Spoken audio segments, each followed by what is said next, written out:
El Evangelio según el Espiritismo. Por Allan Kardec. Capítulo 22. No separéis lo que Dios ha unido. Indisolubilidad del matrimonio. El divorcio. Indisolubilidad del matrimonio. 1. Y se llegaron a él los fariseos tentándole, y diciendo: ¿Es lícito a un hombre repudiar a su mujer por cualquier causa? Él respondió y les dijo: ¿No habéis leído que el que hizo al hombre desde el principio, macho y hembra los hizo? Y dijo: por esto dejará el hombre padre y madre, y se ayuntará a su mujer, y serán dos de una carne. Así que ya no son dos, sino una carne. Por tanto, lo que Dios juntó, el hombre no lo separe. Dícenle: pues ¿por qué mandó Moisés dar carta de divorcio, y repudiarla? Les dijo: porque Moisés, por la dureza de vuestros corazones os permitió repudiar a vuestras mujeres, mas al principio no fue así. Y dígoos que todo aquel que repudiase a su mujer, sino por la fornicación, y tomare otra, comete adulterio, y el que se casare con la que otro repudió, comete adulterio. San Mateo, capítulo 19, versículo de 3 a 9. 2. Nada hay inmutable sino lo que viene de Dios. Todo lo que es obra de los hombres está sujeto a cambios.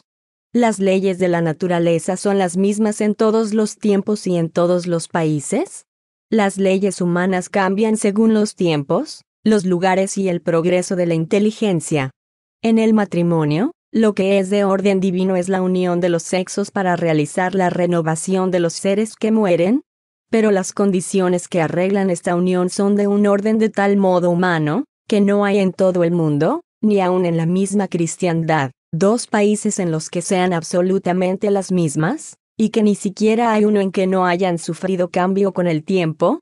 Resulta de esto que para la ley civil lo que es legítimo en una parte y en una época, es adulterio en otra parte y en otro tiempo. Y esto porque la ley civil tiene por objeto el arreglar los intereses de la familia, y porque estos intereses varían según las costumbres y las necesidades locales.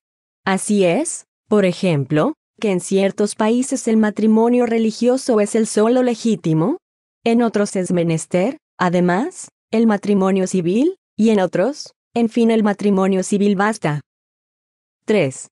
Pero en la unión de los sexos, al lado de la ley divina material, común a todos los seres vivientes, hay otra ley divina, inmutable como todas las leyes de Dios, exclusivamente moral, es la ley de amor.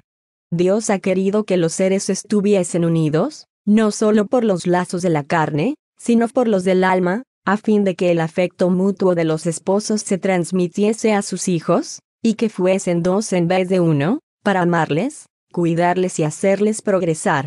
En las condiciones ordinarias del matrimonio, ¿se ha tomado siempre en cuenta esta ley de amor? De ningún modo. Lo que se consulta no es el afecto de los dos seres que un mutuo sentimiento atrae el uno hacia el otro, puesto que muy a menudo se rompe este afecto. Lo que se busca no es la satisfacción del corazón, sino la del orgullo, de la vanidad, de la ambición, en una palabra, de todos los intereses materiales. Cuando todo es bueno según sus intereses, se dice que conviene el matrimonio, y cuando los bolsillos están llenos se dice que los esposos se corresponden y deben ser muy felices. Pero ni la ley civil, ni las obligaciones que impone, pueden suplir la ley de amor, si esta ley no preside a semejante unión. Resulta de esto que muchas veces lo que se ha unido por el cálculo, se separa por sí mismo, que el juramento que se pronuncia al pie del altar viene a ser un perjurio si se dice como una fórmula banal. De aquí las uniones desgraciadas que concluyen por ser criminales. Doble desgracia que se evitaría si en las condiciones del matrimonio no se hiciese abstracción de la sola que los sanciona a los ojos de Dios, la ley de amor. Cuando Dios dijo: vosotros no haréis sino una sola carne, y cuando Jesús dijo: no separéis lo que Dios ha unido, debe entenderse de la unión según la ley inmutable de Dios, y no según la ley de los hombres, sujeta a cambios. 4. ¿Es pues superflua la ley civil, y es menester volver a los matrimonios según la naturaleza? Ciertamente que no.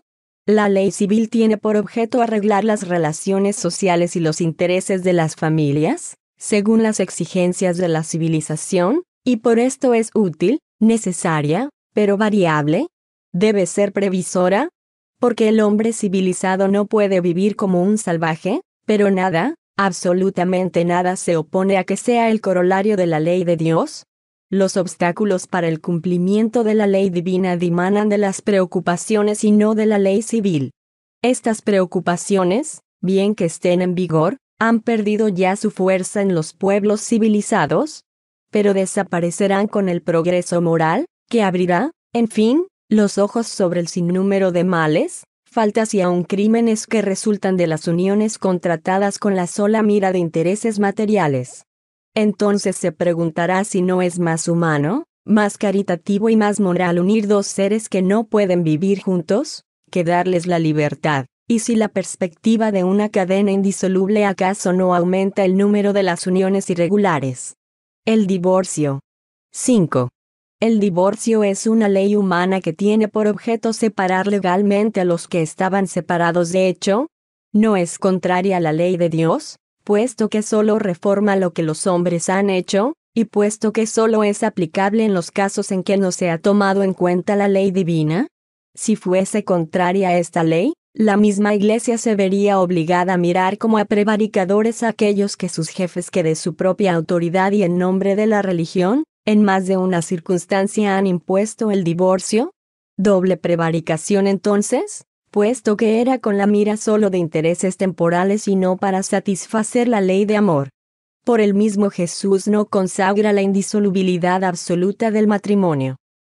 No dijo que, a causa de la dureza de vuestro corazón, Moisés os permitió repudiar a vuestras mujeres. Lo que significa que desde el tiempo de Moisés, no siendo el afecto mutuo el único objeto del matrimonio, la separación podría ser necesaria.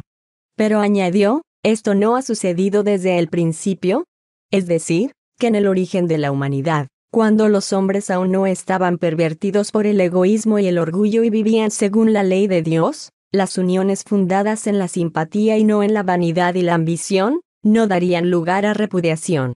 Aún va más lejos, especifica el caso en que el repudio pueda tener lugar, que es el adulterio. Pero el adulterio no existe en donde reine un afecto recíproco y sincero. Es verdad que prohíbe a todo hombre el casarse con la mujer repudiada, pero es preciso tomar en cuenta las costumbres y el carácter de los hombres de su tiempo. La ley mosaica, en este caso, prescribía la lapidación, queriendo abolir un uso bárbaro y como era preciso un castigo, lo encontró en la vergüenza que debía imprimir la interdicción de un segundo matrimonio. De algún modo era una ley civil sustituida a otra ley civil, pero que como todas las leyes de esta naturaleza, debía sufrir la prueba del tiempo.